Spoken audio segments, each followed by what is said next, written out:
Hello guys, I'm Sachin Singla, incoming SGE at Mintra, and today we'll be conducting an SGE interview with Dev Gupta, who is with us from Delhi Technological University. So, first of all, let's start with a brief introduction of yourself, and then we'll proceed with the interview. Yes, sir. Sir, I am a third year student at Delhi Technological University. Currently, I am pursuing BTech in Information Technology. Sir, I'm a coder in C++ and Python. I usually use C++ for coding questions and participating in contests, and usually use Python for development purposes.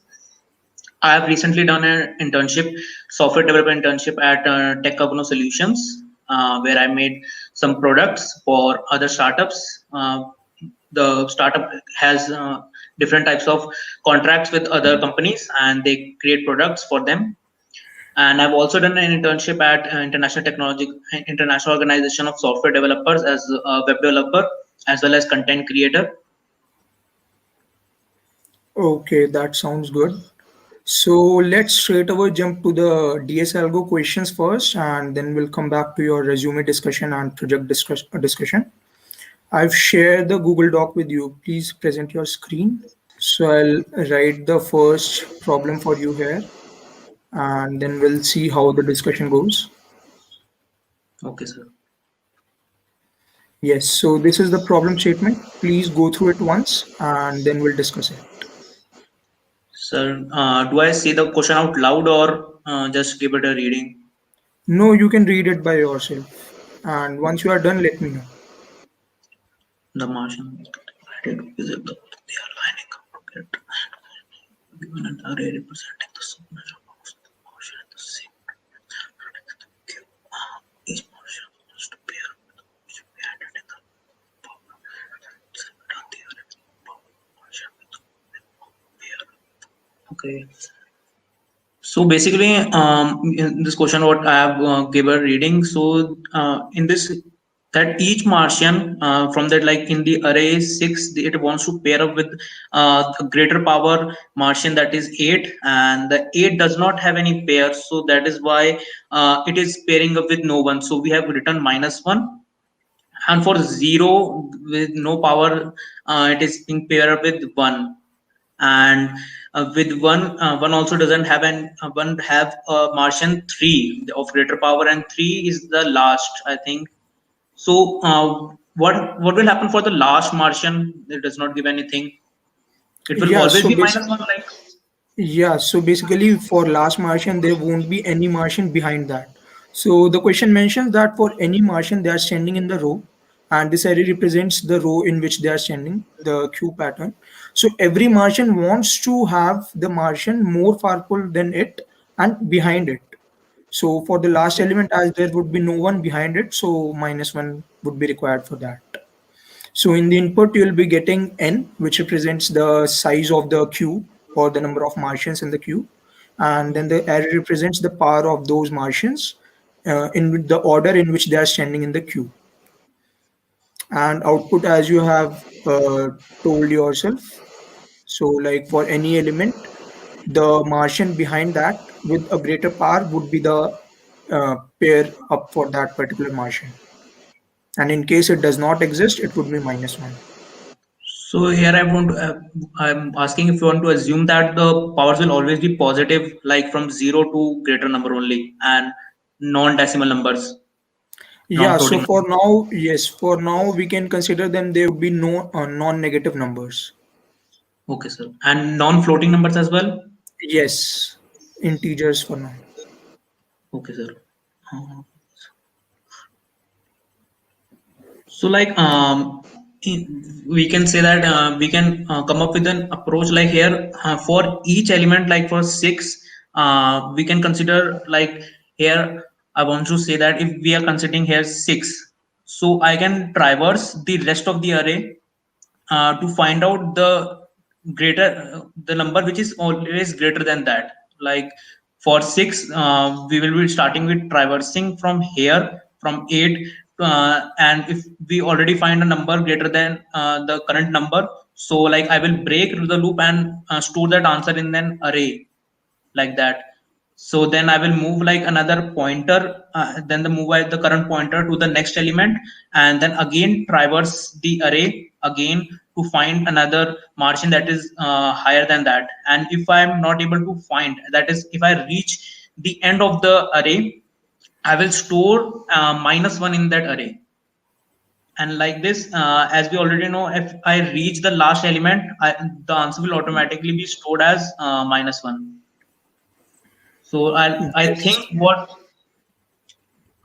so like I think I will be giving making two loops for this. Okay. If I want to confirm if this is right. Yeah, so solution sounds good. Could we have a dry run of the example? Like Yes, you sir. could just write down the steps beneath. Like, yes. Yes, sir. Like I will be writing in C++ for now. If that's So not. I don't need the code for now. You can just write the steps like for six, the iteration would be first eight, then zero, then one, something like that. Okay, And sir. how Okay, you'd sir. be getting the answer corresponding to six, then to eight. So like I'm saying that I will be having two loops. For example, like for there will be a loop that is traversing from I equal to 0. That is the current loop pointer, and that is currently at the 6. So the current element is 6. Then what the other loop, that is loop of j, it will be traversing from 1 to n minus 1, that is 4. So I will be Right. checking if 8 is greater than 6. As we already know that it is an answer. So we can directly break this J loop. We have already found the first element that is greater than the current element. So like I will be creating here an vector of answer, integer of answer, and I will be pushing this current answer into the vector. So Okay. like this, I'll move to I equal to 1. So the current element will be 8. But now as we move from J to 2 to 4, it will not be able to find any element, as 0 is also less than 8, and like this 1 is also less than 8, and 3 is also less than 8. So if the loop ends and it comes out of the loop, and we will check if J is equal to n minus 1, then it was not able to equal to n, then it is not able to find any solution. So I will push -1 into the answer. Okay, sounds good. So can we have the time and space complexity for this approach? Yes, sir. As we have know that it will be a loop for I equal to 0 to I equal to n, and the other loop will also be running from 1 to n always. So as of I think the time complexity will be of n square. Will the other loop always be running for j's till n? Not always, but I have to consider the possibility that the element can be the last one only also. That is, the element will be greater, can be present at the last, at the end of the array as well. So I'm considering the worst case here. Yes, sure. So we get the time complexity as O of O of n square. n O of n square square. for this approach. Yes, So sir. can you think of some way to optimize this? Maybe Yes, to a better time complexity than this. yes, sir. I can think of. mm, just give me some time. Yeah, sure.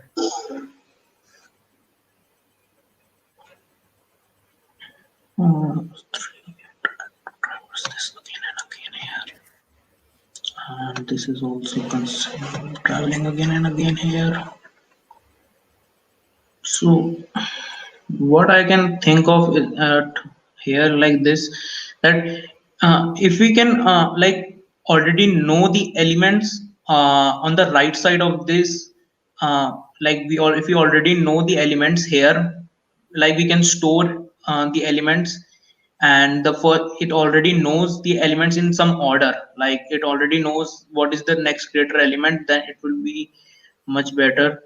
So like in here I can consider for the last element, we already know there is no other element here.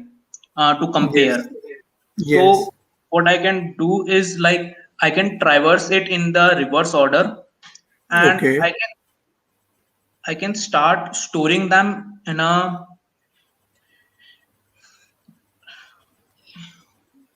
store yeah, like I can store them in a stack. Like yes, 1 second. So if I have a stack here,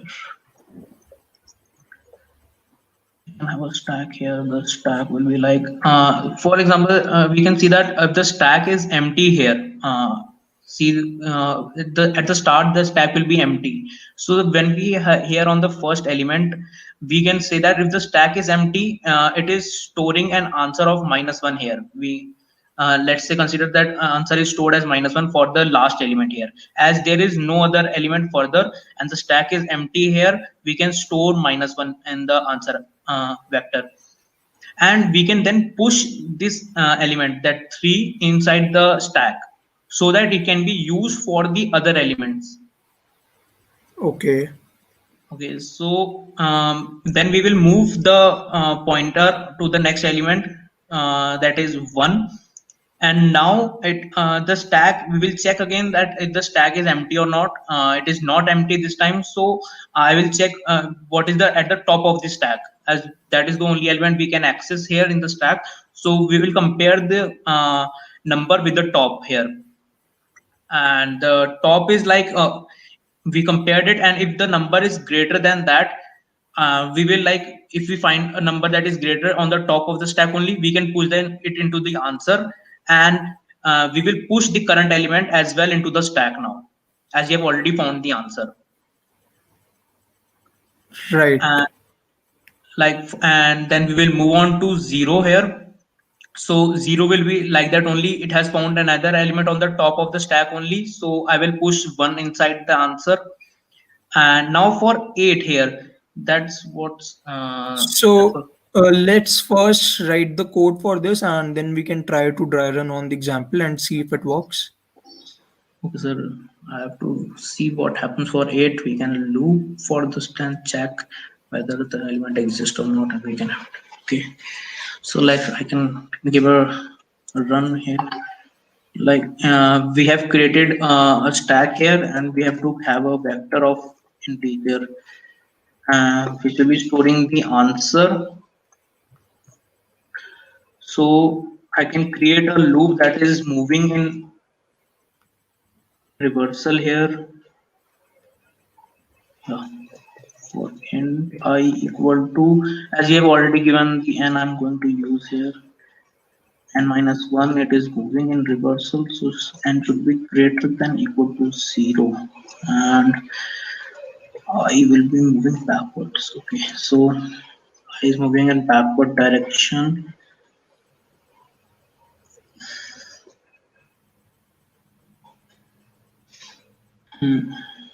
So I will check here if the stack is empty or not. Okay, state dot empty.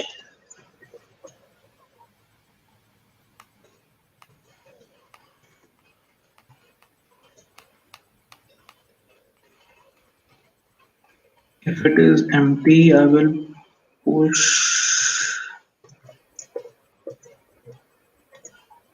-1 inside the answer. Yes. Okay. Now, if the stack is not empty, st dot size is greater than 0, and if st dot top, yes, if the top is greater than the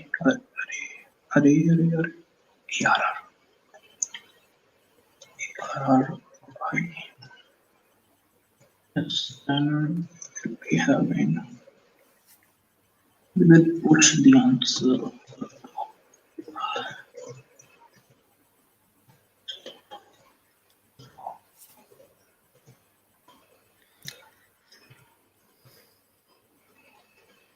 One thing if an object cannot compare it again, and if again the size is greater, but we cannot find dot dot less than or equal to here. Yes.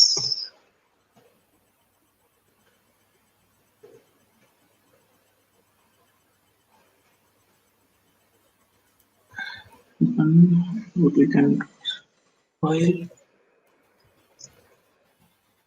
the stack is not empty.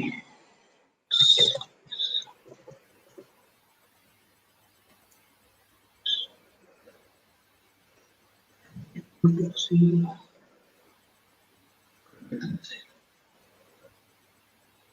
Represent 0 and st dot top is less than or equal to array of I.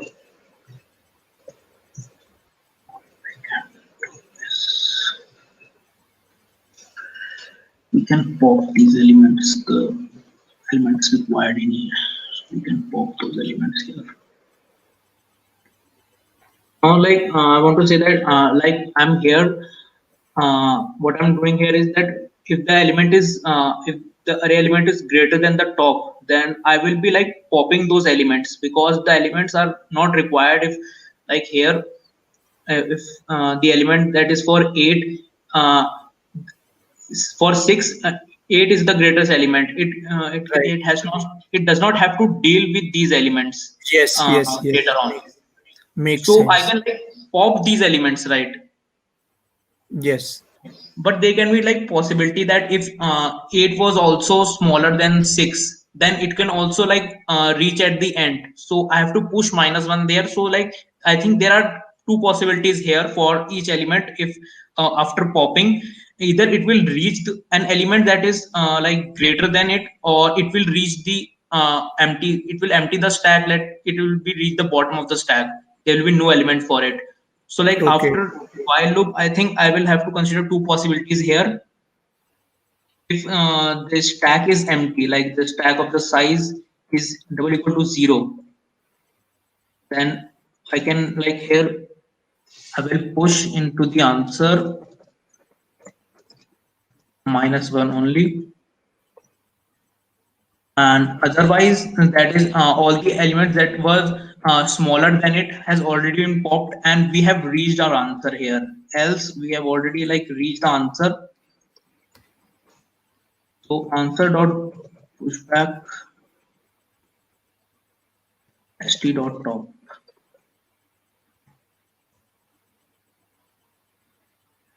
Yes.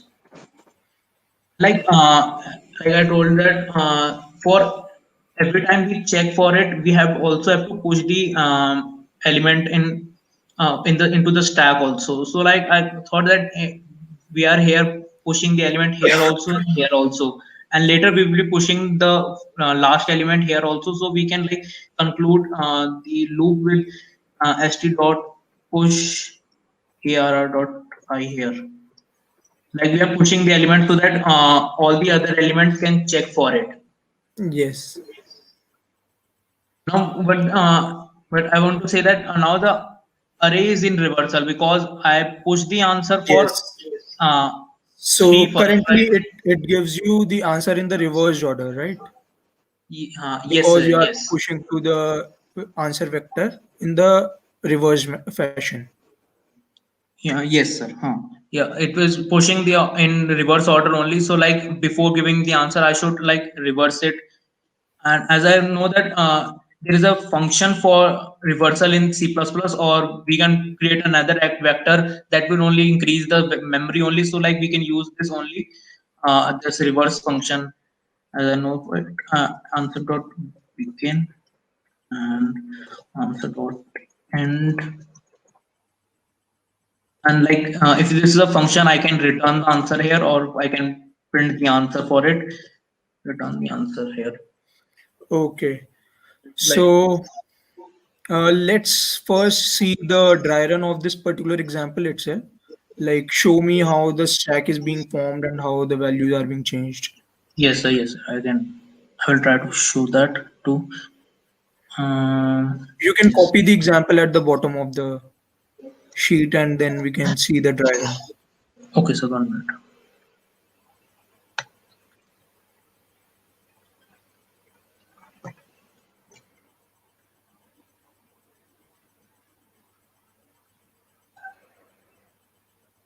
So like here we can see that if the array is here 6. So for example, for the stack here, I'll have to show you. And so first of all, the stack is empty here, as we can see. So in the answer array, we will be having, I'm checking here for -1, because I have, for Okay, the first condition, I have said that if the stack is empty, I will be pushing -1 here. okay, And later, as uh, I've put if and else if, so it will directly move on to the last statement in the for loop, that is st dot push the current element. So I will push the current element here in the stack. and this we are traversing from the end. Yes, sir. I'm beginning the reversal from the end, as this idea came in my mind, because as we can see that for the last element, there is no other element to be compared with. So it will be Right. easy for me, as there will be less elements with for me to compare with. Yes, yes. So I have pushed 3 here, and it will be, I can, you can think it for like it is in the downward motion. 3 is the last element at the bottom. Right. So it So is the only element currently in the stack. yes, sir. And it is only the current element in the stack. Later, the pointer I moves to the next element, that is 1. So it will now check whether the stack is empty or not. So the this condition gets false for it. Later, it checks that the size is greater than 0 for the stack, and now it compares the top with the current element. So we can check that the top of the stack is now greater than the current element 1. So 3 is greater than 1, so I can push the answer here as the stack top. So I will push in the answer the uh, top of the stack, and later I will push the current element into the stack here. So I will push 1 here. Later on, we will move on to the next, that is 0, and it will follow the same steps as 1 here only, and I will push 1 as the answer and pushing 0 into the stack. Okay.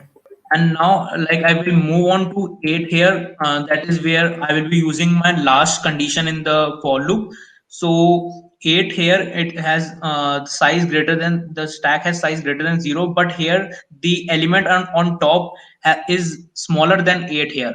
So Right. what I will be doing here is, I will, if while the size of the stack is greater than 0, because I have two conditions, as I told you that I have two conditions: either the stack will get empty, or I will reach an answer that is where the element is greater. I have already found a greater element in the stack. So I'm comparing these two conditions here in the while loop. And while these two conditions are true, I will be popping the elements, because as you can see that for 8, 0 is not an answer for it. So I will remove that for it. Then Okay. 1 is also not an answer for the element, so I will remove 1 as well. And now 3 as well, we can see that 3 is not an answer for it, so I will remove 3 as well. Right. So now, as you can see that stack got empty here. So I have created those two conditions here. The stack was empty, so I pushed -1 into the array, -1.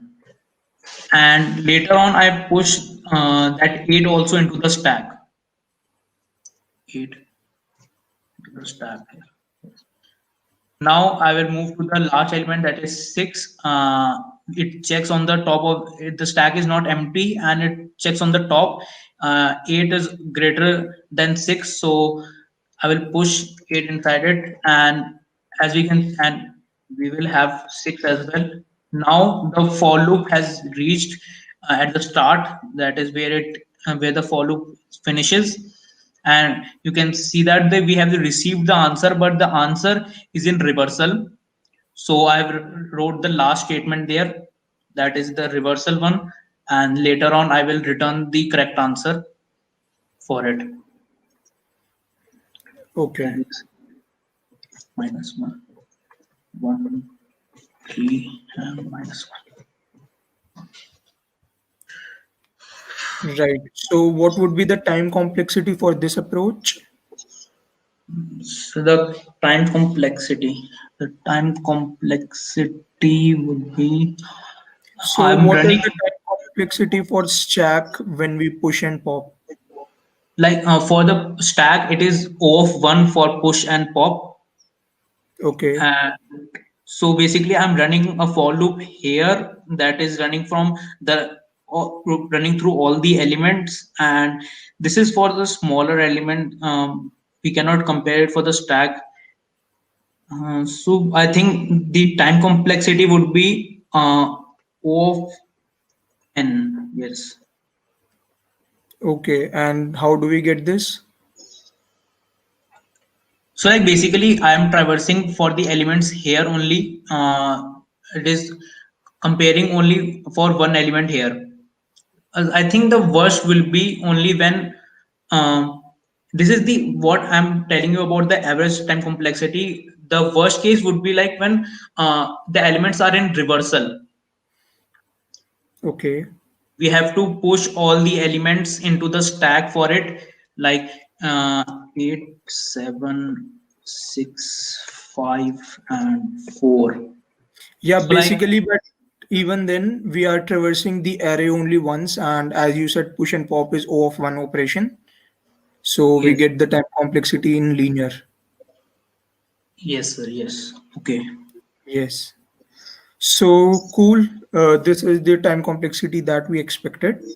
So in the earlier approach, we were getting O of n square, and now we reach to the O of n operation. And what would be the time complexity for the reverse function that you are using in the end?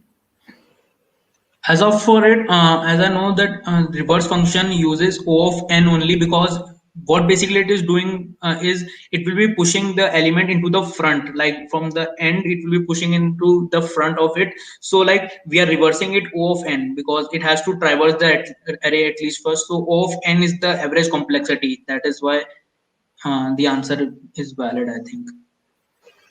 So basically, in reverse, we are actually swapping the first and the last digits and so on Yes, sir. while traversing. So that's right, it is also O of n. And so we'll have the time complexity here O of n plus again O of n. Yes, sir. And that is, so is it linear? Yes, sir. I mean, it averages to linear only. Yes. So right, that asymptotically we get the linear time complexity, which is O of n for this solution. Yes, sir. Cool. So uh, this question is good, and the code also you have written is good. Let's move to another question. And since we have less time left, I'll want you to just give me the approach for the second question that I'm writing and not write the code for this. So you may read the question loud. Okay, sir. Two friends were going for a competition. One of their classmates arrived and asked them to be part of their team. The friends decided to attempt accept him if he is able to solve this problem. The problem is given a binary string BS consisting of only 0 and 1. In a single step, he can remove one palindromic subsequence from BS, return the minimum number of steps to make the given binary string empty. Okay, so like the input first given is 0 1 0 1 0, and the answer is 1 here. Okay, the binary string is already palindrome, and the second one is the BS equal to 1 0 0 1 1. The output is 2. So the explanation is uh, okay, it removed 1 0 0 1, that is a palindrome first, and then 1 is also considered as palindrome. So it removed that in 2 steps only. Okay. Okay, so before we move on with the question, what is a palindrome? So like palindrome is Palindrome is a sequence in which uh, even on reversal of that string that or the sequence, we will get the same sequence in return. If we reverse that Yes. sequence, we will get the same sequence as the Yes. original So one. basically it is same when once we read it either from the front or from the back, Or back. we'll get the same string. So the question says like you'll be given a string and you can remove any palindromic subsequences and you need to make that string to reach to null, and you need to find the minimum number of steps in which you can do this. The question statement is clear, right? Yes, sir. And do Yes. you get how we get the answers for the sample cases that are mentioned? Yes, sir. There's an explanation like we have removed the first palindromic subsequence here, like 1001 was here, so we have removed that first. Then we move on to one that is as one is also considered as palindrome, so we remove that also, and we get an empty string. Okay. Okay. And what if the we have already given an empty string? Then what we will do? So basically, in case the given string is already empty, we can directly return 0 since we need not have any more steps to bring it to an empty string. So okay.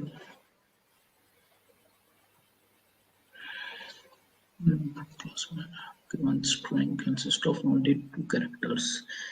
In a single step, we can remove one palindromic subsequence format. 1001 was removed. Then we move on to one. So like we can check whether we can like consider. We can start by considering. We can move the pointers here till we get a palindrome, and we will remove it. I think it will not work for longer sequences. Like what I'm thinking right now is like we will be moving two pointers here at first. Um, to till we find a palindrome here, then we can remove it.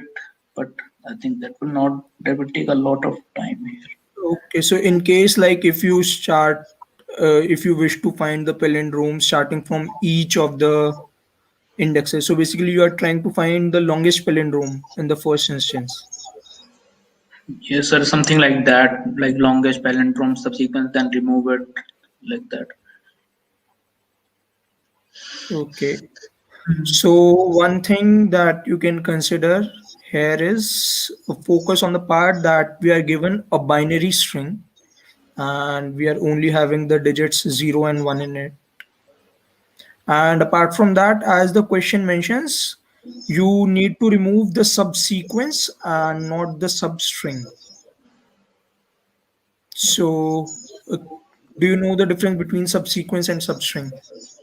Yes, sir. Yes. Like the substring is continuous sets of characters, and subsequence can be in any order. Like from starting, we can move, can select any number of characters till we reach the end. Okay,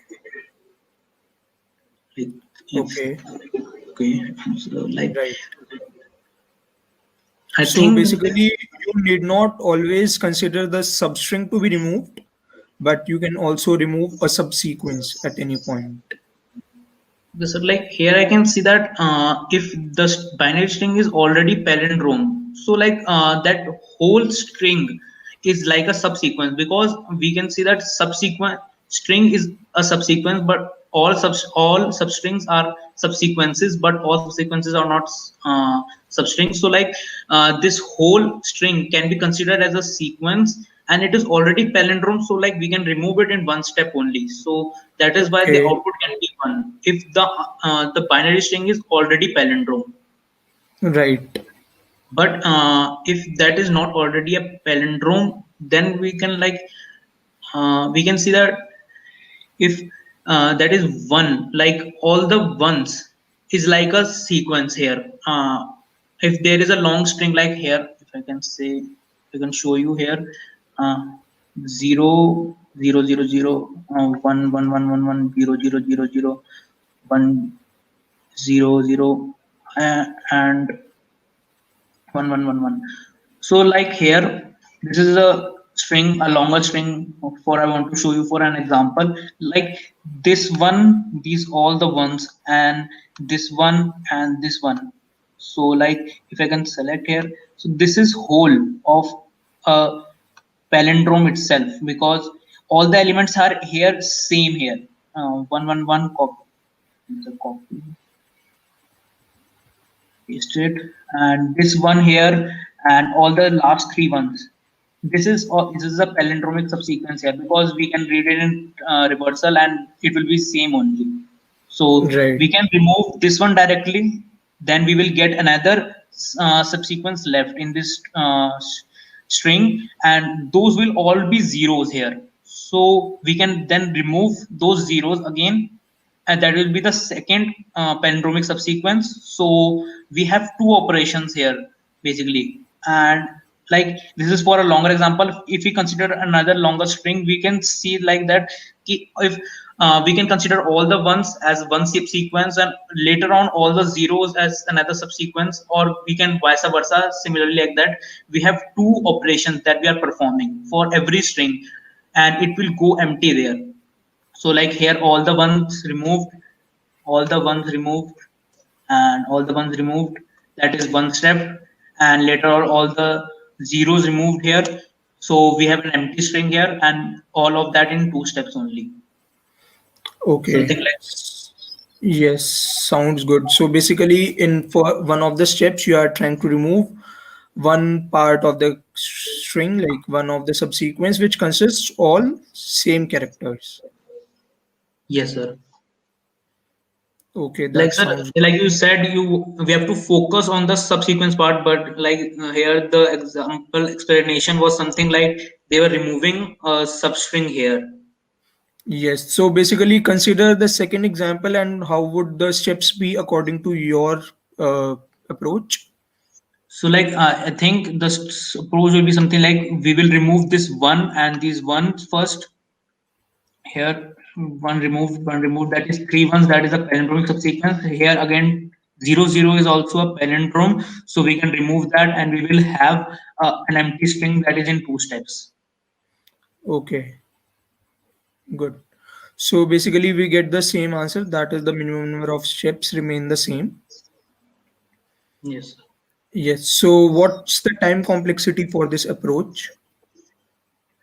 Select in this we can consider like we have only mostly three steps here. I think if the string is already empty, so it will we can directly return as zero, and we will be checking for the reversal part. We will be checking whether the binary string is on reversal. So we will reverse that, and we will check whether the original binary string is same as the reversal binary string. And if that comes as same, that is the binary string given is palindrome, so we will return one.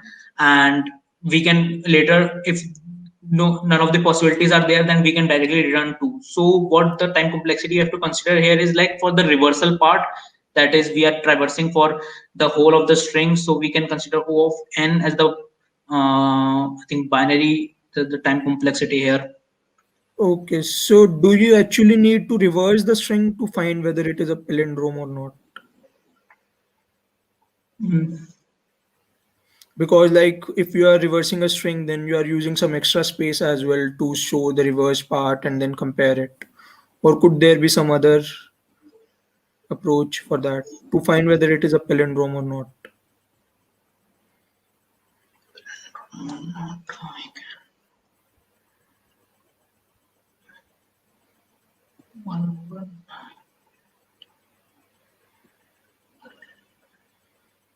Like we can make a for. So as we discussed, like for palindrome, it is same from front and backwards. Yes,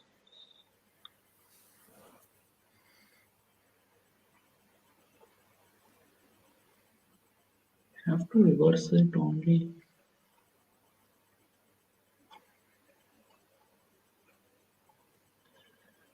So can you provide some hint here?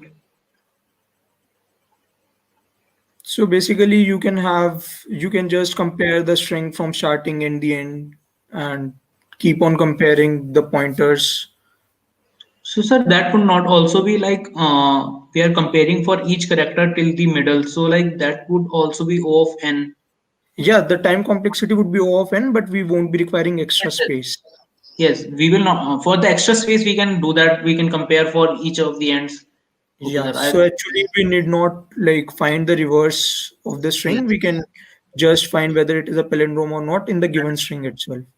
We can like create a function for it. We can pass this in it, and it will be checking for each of the characters that is from the start and the end, and we can move it till the middle. Either we reach zero characters or one character here, then we can return it as palindrome or not.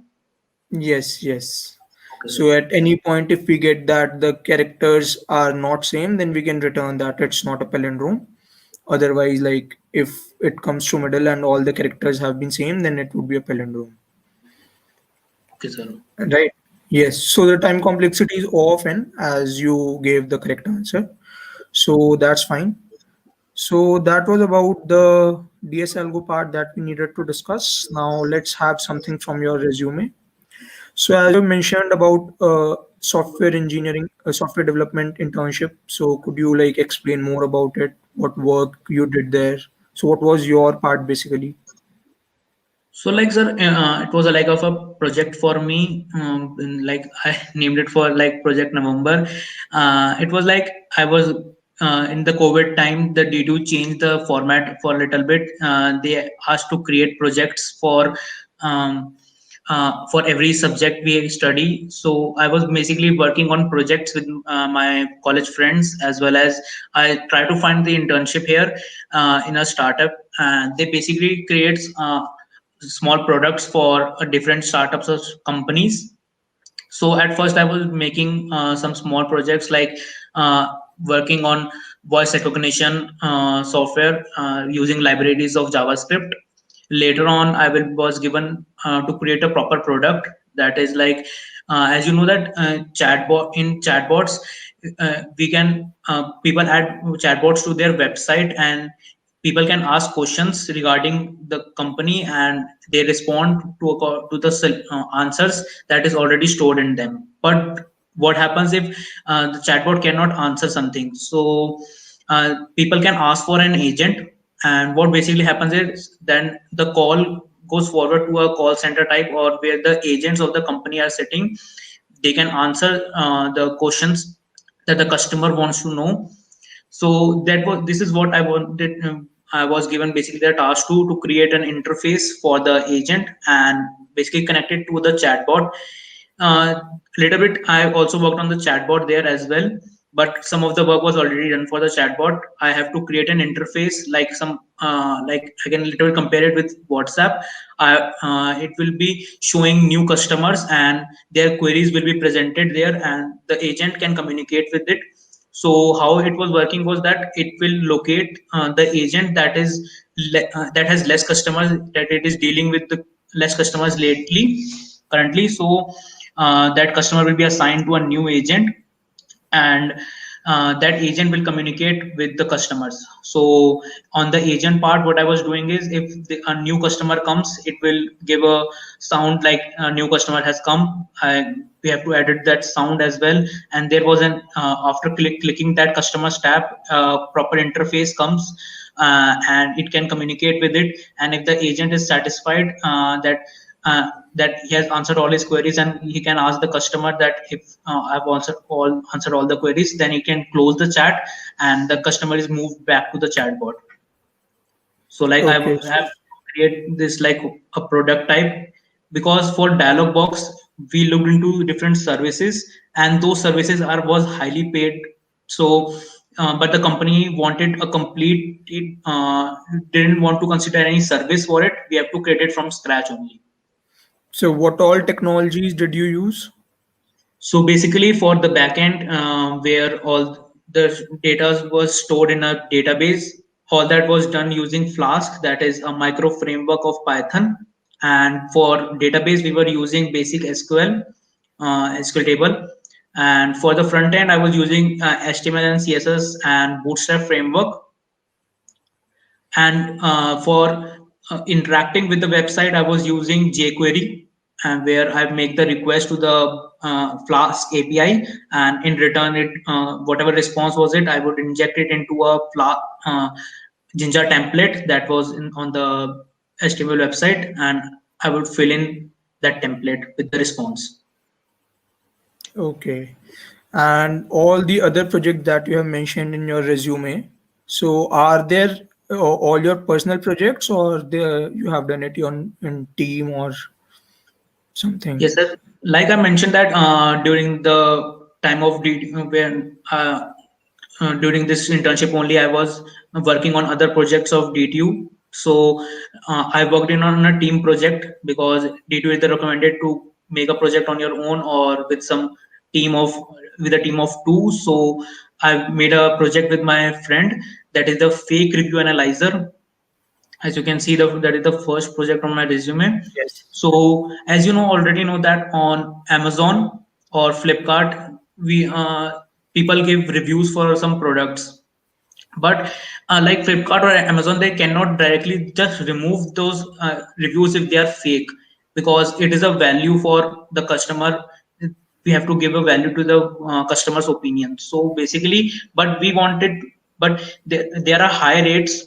There are surveys where we can find that many people are fooled by these reviews, because these the shopkeepers, like, they have these centers where they write fake reviews for this product, for their products, and people would read those reviews, and people would buy stuff that doesn't work, or what it does not match with what they were shown on the website.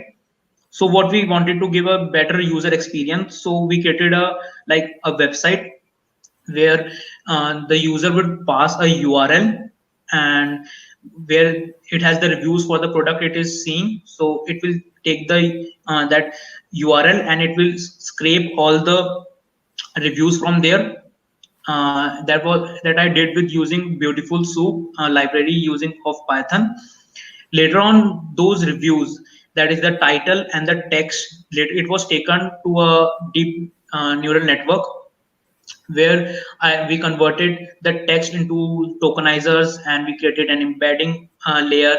Later on, it was parsed into a by LSTM model, and it Yes. was like traversed from first and forward, then backward, and we compared it with the data. We trained it with a data set that it already has reviews, and whether the reviews are fake or not. And according So to that, did you calculate the accuracy percentage or what you were getting for that particular project? yes, sir, the accuracy was around 70%. It was around, yes, like around, it was 69 to 70%. We made some changes a little bit later on after reviewing with the teacher, and it was able to achieve like 70%. But you Okay. can see that Amazon, like big companies like Amazon, cannot just remove a review. Like some websites do this, like on Yelp, they remove those reviews that has bad liking stage, so they remove those reviews. But big companies like Amazon or Flipkart, they cannot just remove on the basis of 70%. So Yes, like makes. companies can work on this later on. We can also try to increase the accuracy as well. Yes. So, apart from the coursework that you have done, you have mentioned OS and DBMS. So, which is more comfortable with you are in? Sir, I'm comfortable with both, but OS I can give a little bit preference. Okay. So, could you tell me about deadlocks? Yes. Okay. Deadlock. So like in our operating system, we have processes, and these processes need like different resources. And what basically processes do is, for with the resources, they either request for the resource, they use the resource, or they can release that resource. So like deadlock is a like situation where is a situation where a set of processes gets blocked because they are requesting for a resource that is currently held by another resource, uh, like this, and it is moving like in a circular manner here. For example, I can say that if there are two processes, process 1 and process 2, and there are two resources, resource 1 and resource 2. So basically, if process 1 is currently using resource 1 and process 2 is currently holding like a resource 2, but now the uh, resource 1 also the process 1 also wants resource 2 as well. So it Yes. makes a request with process 2, and but process 2 also wants resource 1. So like it is like a circular loop. uh, So do you remember the four conditions for deadlock? so four conditions for deadlock. um, so like four conditions I can say: mutual exclusion, Yes. hold and wait, Yes. circular queue, So basically it's and circular weight. okay, yes, sir. Circular wait and no preemption. Like we cannot Yes. order those Yes. resources. Right. So these are the four conditions for deadlocks. So that was all, and it was really a great experience talking to you, Dave. Okay, sir. So, okay, so now your interview finishes here, and let's like now have a quick review of how you did. Yeah, so talking about your approach in the DSLGO questions, like you did quite well in the DSLGO part, and you were able to come up with the optimized approach even without like much of the help, at least for the question one. In question two, you took some time and a bit of help, but still that was good. Like you got to take the approach as suggested by the interviewer, like you got to connect with the hints and you could take up the hints and then move on to finalize your approach. So that was really good that you considered the hints appropriately and then came up with the final optimized approach. And coming to your projects part, since you are well versed with your project, so that's a good point, you know them deeply. And apart from that, you have done good projects and you have also provided links in your resume to those projects, so that's also a good point. Basically, like, so any interviewer can see your projects directly from the links on your resume. Okay, sir. And apart from that, like, uh, you need to do a bit of more improvement in the explanation part maybe. So that was something where you can improve, although it went very smooth, but that is something like you can improve a bit in the communication or the explanation part a bit, like when you were explaining about OS or the questions related to your projects, a bit of fumbling was there, or so that is something that you could improve upon.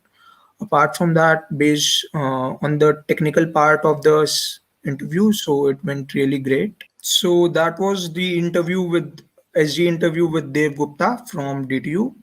And this is something that you can expect in real interviews if you are preparing for internships or placements. So this is something that can be useful to you and definitely something that you might experience sometime soon. And in case you are preparing for SG interviews and like you want to have some such problems to ponder upon, so one of the resources is placementsaga.com. You can head on there and you'll get to see various problems like these up, along with their video solutions. So that's also one of the great resources to prepare from. And apart from that, I hope it was a great experience for everyone and a learning experience for all. See you next time.